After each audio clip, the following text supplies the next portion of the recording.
श्री राधे राधे नमस्ते। कृष्ण जी हमरे घरे गोपाल जी बानी, लड्डू गोपाल देखब से आज इन्हों के सोहर सुनावे बा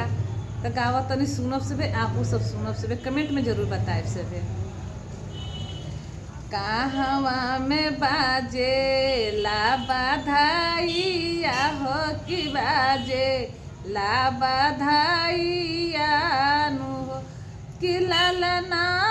कहवा में उठे ला सोहारवा हो त कहवा नाच पामारिया हो त कहवा नाच पामारिया नु हो ललना कहवा में उठे ला सोहारवा हो त कहवा नाच पामारिया हो कि कहवा नाच पामारिया नु हो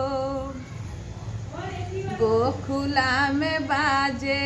ला बाधाइया हो कि बाजे ला बाधाइया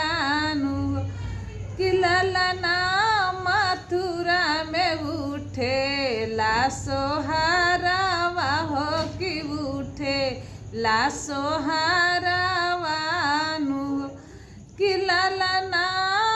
नंद घरवा नाचे ला पमारिया हो कि नाचे ला पमारिया नु हो के ही जे कि देन सोना चानिया हो त के ही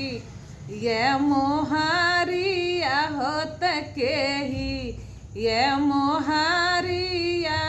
नु कि ललना के करे घर लाडू बाटाला हो कि लाडू बाटाला नु हो देवा की चोराई देली सोनावा हो कि औरी देली चानिया हो कि औरी देली चानिया नु हो कि ललना दासोदा जे मोहार लूटाव हो मोहार वालूटाव नु हो ललना नंद बाबा खोले न बखरिया हो त लाडू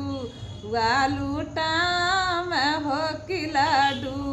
वालूटाव